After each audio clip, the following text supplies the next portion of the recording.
रक्षाबंधन का पावन पर्व, विक्रमी संवत का भारतीय नववर्ष का पहला पर्व। उसके बाद दुशहरा आएगा, विजयदशमी आएगी, उसके बाद दीपावली आएगी, होली आएगी। ये पहला पर्व आनंद का उत्सव, रक्षा का पर्व। दीदी जी ने कहा पिछली बार आपने हनुमान जी को राखी बांधी।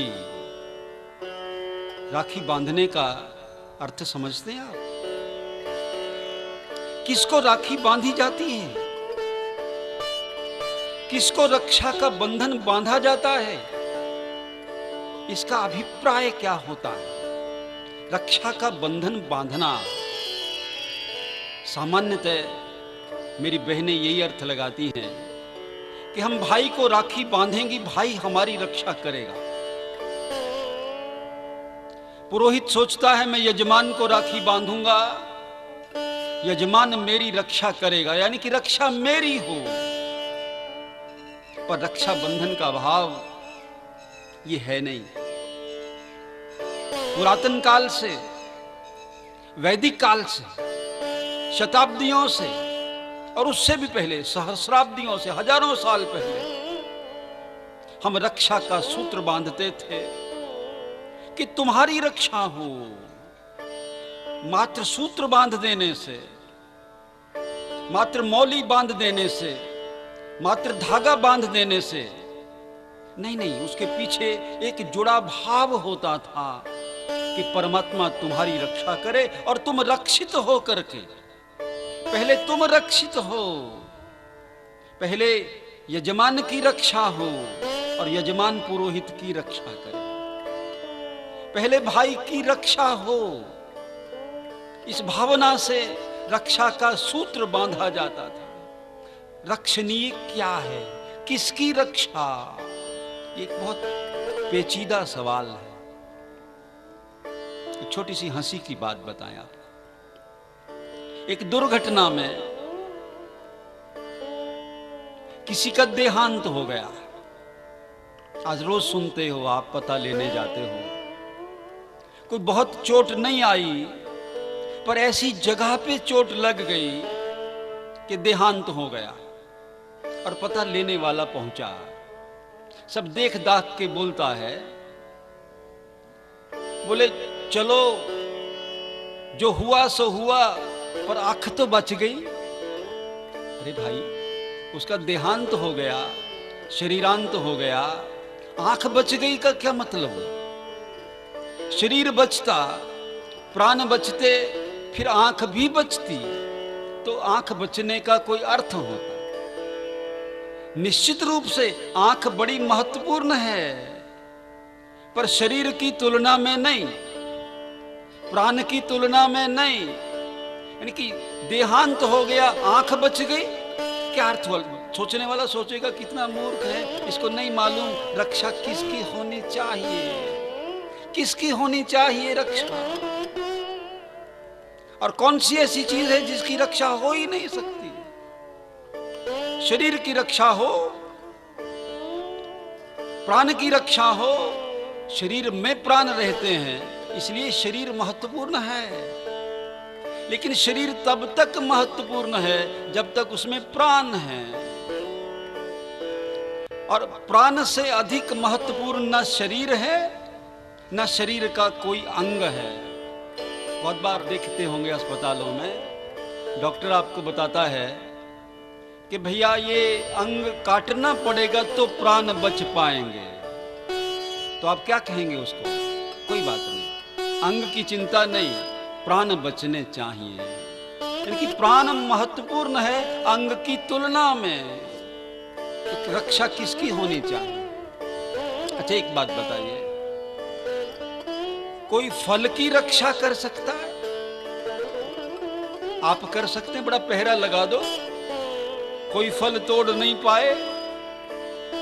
फल बहुत अच्छा होता है, बहुत उत्तम होता है, पर फल की रक्षा नहीं हो सकती। क्यों नहीं हो सकती? आप रख लेंगे तो एक ना एक दिन पेड़ से वो अपने आप झड़ जाएगा। नहीं झड़ेगा तो क्या होगा? गल जाएगा और खुद के साथ साथ टहनियों को भी गला देगा। फल की रक्षा आप नहीं कर सकते, तो टहनियों की रक्षा होनी चाहिए, ये तने की होनी चाहिए या फिर जड़ की होनी चाहिए। तने पर शाखाएं आएंगी, शाखाओं पर फल लगेंगे। फल निश्चित रूप से महत्वपूर्ण हैं, रसीले हैं, पर रक्षा क्या फल की होनी चाहिए, टहनियों की होनी चाहिए, कि तने की होनी चाहिए, कि जड़ की होनी चाहिए? फल बहुत महत्वपूर्ण है, टहनियों पर लगता है इसलिए टहनियां महत्वपूर्ण है, टहनियां तने पर हैं इसलिए तना महत्वपूर्ण है। लेकिन तने में प्राण तब तक है जब तक उसके साथ जड़ जुड़ी हुई है। रक्षा जड़ की होनी चाहिए। रक्षा किसकी होनी चाहिए और कौन करेगा रक्षा? खतरा किससे है? अब प्राण की रक्षा की बात करें, कुछ लोग कहेंगे प्राण की भी जरूरत नहीं है। सीमा के ऊपर नौजवान खड़े हैं, प्राणों की चिंता नहीं करते। किसकी रक्षा होनी चाहिए? बोले देश की रक्षा होनी चाहिए। रक्षा और सुरक्षा की, देश सलामत रहेगा तो हम भी सलामत रहेंगे। देश महत्वपूर्ण है व्यक्ति की तुलना में। जान चली जाए कोई बात नहीं, 10 को एक ने मारा, फिर गिर गए होश गवा के। ए देश के रहने वालों, जरा आंख में भर लो पानी, जो शहीद हुए हैं उनकी जरा याद करो कुर्बानी। राष्ट्र के ऊपर मरने वाले को आप शहीद कह, तो प्राण की रक्षा भी नहीं। प्राण भी एक न एक दिन जाना ही है। प्राण से भी एक महत्वपूर्ण होता है, बहुत अच्छा लगता है। वैसे कहने को होता नहीं है। अपना परिवार, अपने पुत्र, अपनी पुत्रियां, अपने भाई, अपनी बहन। गिरिधर कबीरा एक बहुत सुंदर बात लिखते हैं, प्राण की रक्षा हो, प्राण प्रियों की रक्षा हो। किसकी रक्षा हो, किसकी सुरक्षा हो? प्राण पुत्र दोनों प्रिय, चारों युग परवान। प्राण भी अच्छे लगते हैं, अपने प्रियजन भी अच्छे लगते हैं। तुलना करें तो किसमें करेंगे? अपनों के लिए जान दे देते हैं। प्राण पुत्र दोनों प्रिय, अरे चारों युग परवान। पर दशरथ दोनों दिए, प्राण भी दे दिए, पुत्र भी दे दिया, पर दशरथ दोनों दिए। वचन न दीने जान, वचन को जाने नहीं दिया, वचन की रक्षा की। तो रक्षणीय क्या है हमारे पास? शरीर की रक्षा कौन करेगा? कैसे होगी शरीर की रक्षा? बोले शस्त्र। पहले देखना पड़ेगा खतरा किससे है, खतरा कितना बड़ा है। शरीर की रक्षा शस्त्र से होगी, ढाल से होगी, कवच से होगी। भीतर का खतरा है, रोग है, शोक है, तो वैद्य से होगी। आपको रोग आ गया, दैहिक आ गया, वात आ गया, पित्त हो गई, कफ हो गया, बीमारी आ गई, बुखार हो गया, संतुलन बिगड़ गया, जलवायु अग्नि पृथ्वी आकाश का सन्निपात हो गया, गर्मी लग गई, लू लग गई। कौन करेगा रक्षा? बोले वैद्य करेगा रक्षा। शरीर के ऊपरी भाग की रक्षा कौन करेगा? तो रक्षा बंधन में किससे रक्षा का भाव है? किसकी रक्षा आपको चाहिए? रक्षणीय क्या है हमारे पास जो हमारे रहने के बाद भी रहेगा, जाने के बाद भी रहेगा, रहने के साथ भी रहेगा, जो हमारे जाने से पहले भी था? ऐसी कौन सी वस्तु हमारे पास है जिसकी रक्षा हमको करनी है, जिसकी रक्षा करके हम भी सुरक्षित हो सके? राज्य की रक्षा, राष्ट्र की रक्षा कैसे होगी? बोले 2 लोग करेंगे। सीमा पर सिपाही करेगा, और सीमा के अंदर भीतर कौन करेगा? बोले मंत्री करेगा, मंत्रालय करेगा, व्यवस्था करेगी। आपकी जान माल की सुरक्षा कौन करेगा? बोले एक व्यवस्था करेगी, वो नहीं करती, वो बात एक अलग है। इसलिए रोज नेता लोग चिल्लाते हैं, आप टीवी पर सुनते हैं, ये हो गया, वो हो गया। जिनको रक्षा करनी चाहिए वो नहीं करते हैं। कैसे होगा सुरक्षित? कैसे होंगे हम सुरक्षित? बोले देश की रक्षा, देह की रक्षा, जान और माल की रक्षा, हमारी रक्षा, हमारे प्राण की रक्षा, हमारे माल असबाब की रक्षा। किसकी रक्षा आपको चाहिए? किससे रक्षा चाहिए आपको? शस्त्र से रक्षा चाहिए, सिपाही कर देगा, शस्त्रवान है। अब व्यवस्था से रक्षा चाहिए, आपका कोई कार्य है, सरकार करा देगी, मंत्री जी करा देंगे, सचिव करा देगा, वैद्य करा देगा। पर रक्षा, खतरा आपको, जो खतरे भीतर से हैं, जो शत्रु पंज चोरा तेरा सब कुछ लुटिया, तेनू अजे भी होश ना आई, गुजर गई सुते सुते। पंज चोरा तेरा सब कुछ लुटिया, कोठियों चुक तेनू गड्ढे विच सुटिया, तेनू अजे भी जाग ना आई, गुजर गई सुते सुते। कौन जगाएगा? इन शत्रुओं से रक्षा कौन करेगा? रक्षणीय क्या है हमारे पास? हमने कहा पिछली बार, आपने हनुमान जी महाराज को रक्षा का बंधन बांधा, आपकी रक्षा हो। एक बहुत सुंदर वाक्य है। रक्षणीय क्या है? भगवान के पास विभीषण आए, क्या पूछना चाहिए विभीषण को? भगवान को क्या पूछना चाहिए? रक्षणीय क्या है उसके पास? सब कुछ छोड़ करके आ गया है। भाई छोड़ दिया, भरत जी ने माता छोड़ दी, बलि जी ने गुरु छोड़ दिया, ब्रज की वनिताओं ने, जन्माष्टमी आ रही है आप सुनेंगे, कंत को छोड़ दिया, जिससे सुरक्षा की उम्मीद हो सकती थी, सब छोड़ दिए। रक्षणीय क्या है? एक बहुत सुंदर वेद वाक्य है, बोले धर्मो रक्षति, तुम धर्म की रक्षा करो। बदले में क्या मिलेगा? बोले तुम्हारी रक्षा हो जाएगी। किससे रक्षा हो जाएगी? कौन से शत्रुओं से? बोले काम, क्रोध, लोभ, मोह, अहंकार, मद, मत्सर, ये 5 शत्रु भीतर बैठे हैं, 5 दुश्मन भीतर बैठे हैं, 5 चोर भीतर बैठे हैं। घात लगाए तेरी गठरी में लागा चोर, रक्षा कौन करेगा? कैसे होगी सुरक्षा? कौन बचाएगा इन चोरों से? षट दोषा पुरुषे नेह हातव्या, ऐसे दोष जो हातव्य हैं, मिटाने वाले दोष हैं, उनसे रक्षा कौन करेगा? षट दोषा पुरुषे नेह हातव्या भूतिमिच्छिता निद्रा, निद्रा से रक्षा कौन करेगा? जब आप सो जाते हो, कौन रक्षा करता है? कौन चलाता है आपके श्वास को? हाथ काम नहीं कर रहा, नाक काम नहीं कर रहा, आंखें काम नहीं कर रही, मुख काम नहीं कर रहा, श्वास कौन चला रहा है? कौन आपको बुलाता है, आप उठ जाते हो? सुन करके उठते हो कि उठ करके सुनते हो, आप नहीं जानते। तो उस स्थिति में हमारी रक्षा कौन करता है? कौन बैठा हुआ है भीतर? उसकी रक्षा बहुत जरूरी है।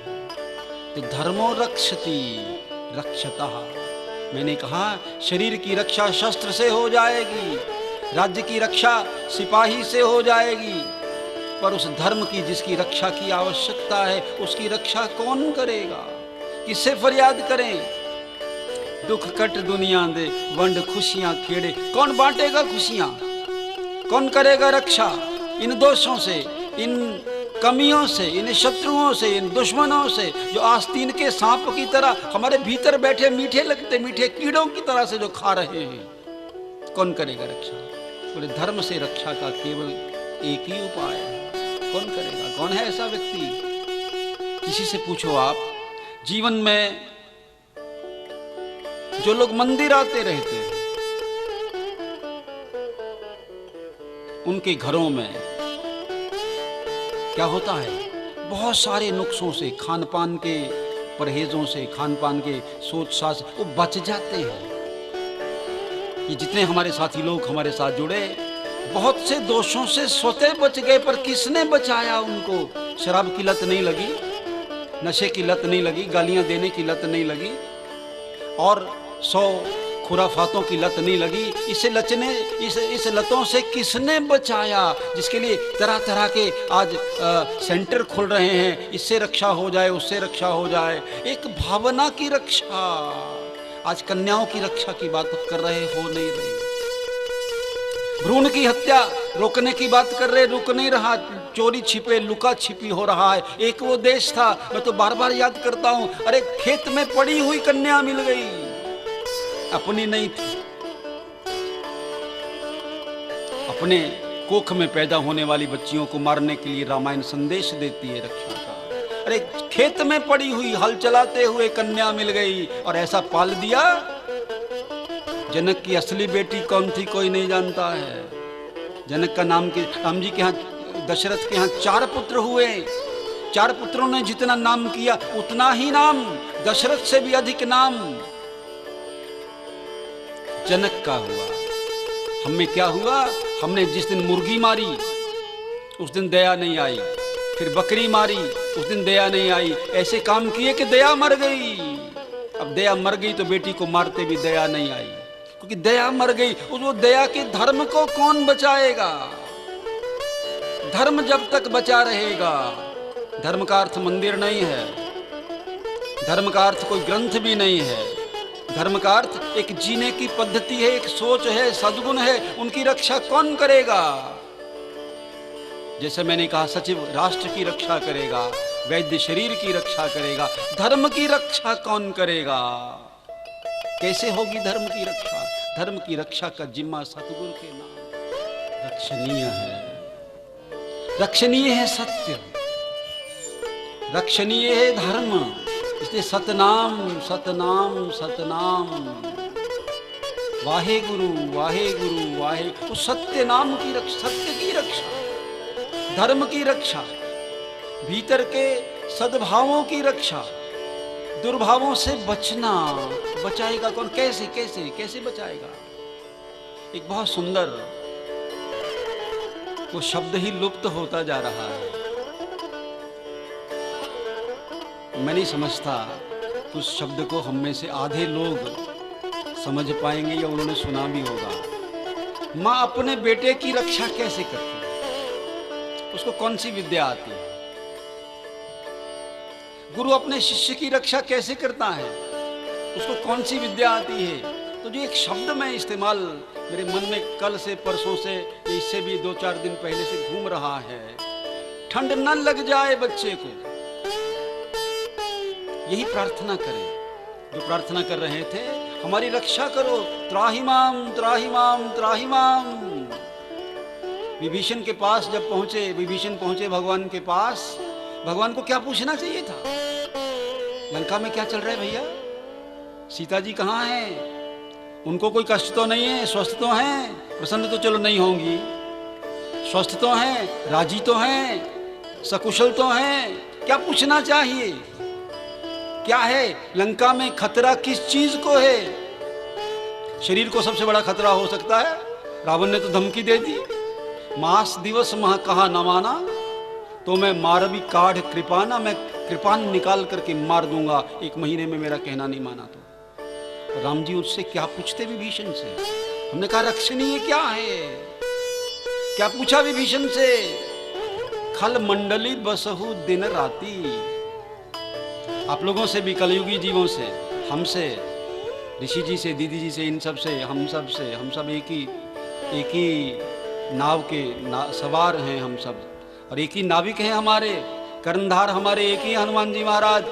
हम सब राम नाम की नौका में बैठे हुए हैं। कोई पूछे क्या हाल है, हम कहें बहुत अच्छा है, हमें कोई चिंता नहीं है। एक बड़े खड़े हैं ना 70 फुट ऊंचे, आज तो सुंदर रूप में खड़े हैं। एक बड़े की वर्द छत्र छाया के नीचे हम अपने दिन बिता रहे हैं, बड़े सुखी हैं। पर राम जी क्या पूछते हैं? सुखी हो तुम? खल मंडली बसहु दिन राती, सखा धर्म निबहे के ही भांति। तुम धर्म का पालन कैसे करते हो? सवाल जीवन का नहीं है, जान का नहीं है, सवाल प्राण का नहीं है। एक प्रश्न करते हैं, तुम धर्म कैसे? सखा धर्म निबहे के ही भांति। कलयुग में रह करके जहाँ सब तरफ रिश्वत का बोलबाला है, जहाँ सब और घूस की मुट्ठी गर्म है, सखा धर्म निबहे के ही भांति। धर्म को बचाने के लिए, अच्छा किसी को बहुत बड़ी गाली देनी हो, आपको बड़ी बड़ी गालियाँ आती हैं, आप में से कौन कौन, चल बहनें तो नहीं देती, हमारे पुराने वक्त में बहनें भी दिया करती थीं, बहनें तो ज़्यादा सभ्य हो गई हैं, लेकिन स्कूल कॉलेजों में आज भी बच्चे गालियाँ देते हैं। कभी कभी जब गाली देने वाला बच्चा मुझे मिल जाता है तो मैं उसको पकड़ लेता हूँ, पकड़ करके उसके गर्दन में हाथ डालता हूँ, वो कहता है सॉरी सर। मैं उससे पूछता हूँ किस बात के लिए सॉरी कर रहे हो? मैंने तुम्हें कुछ नहीं कहा, मैंने तो तुम्हें प्यार किया है। सॉरी किस बात के लिए बोल रहे हो? बोले मैं गाली दे रहा था।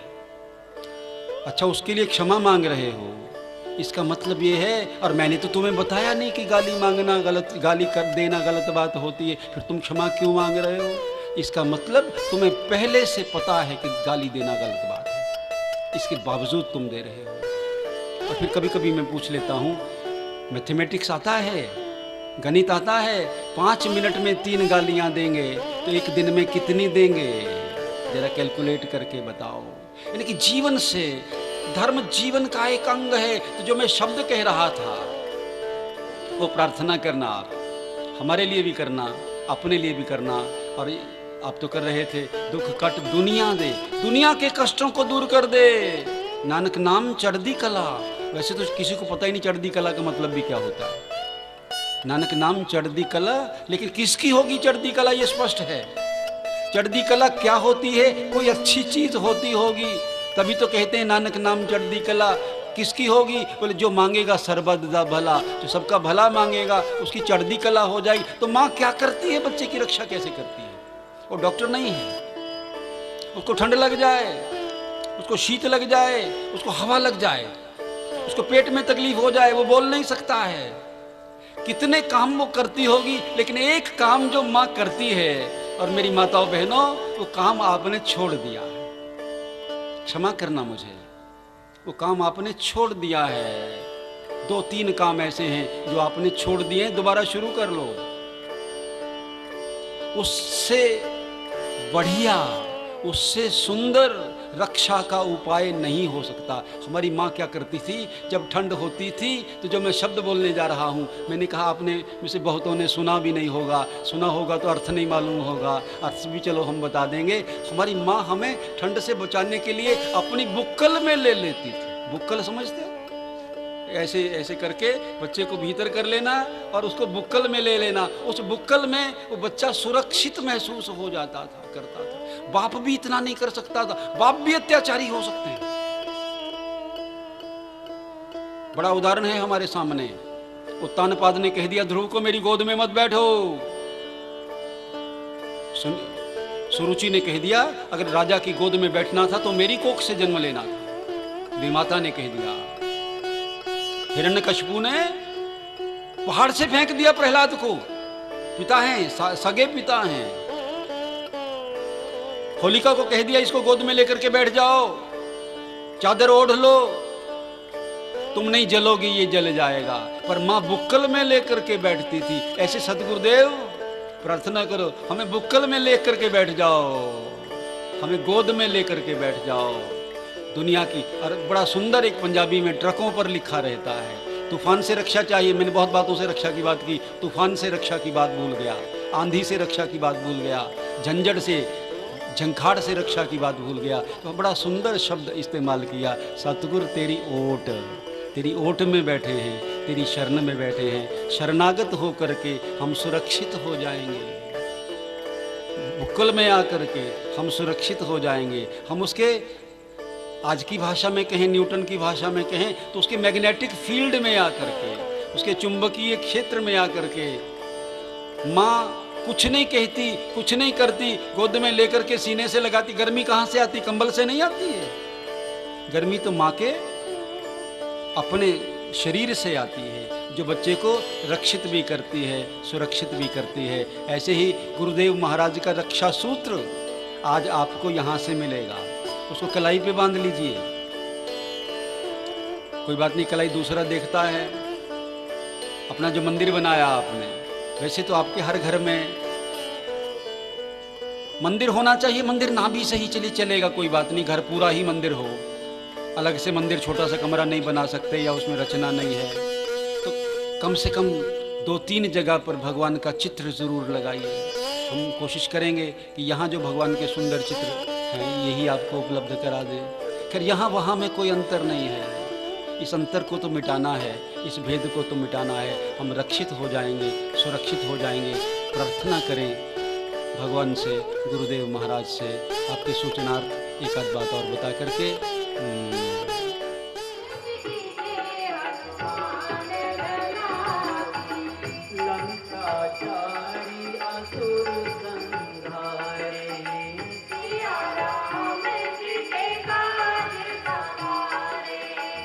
लक्ष्मण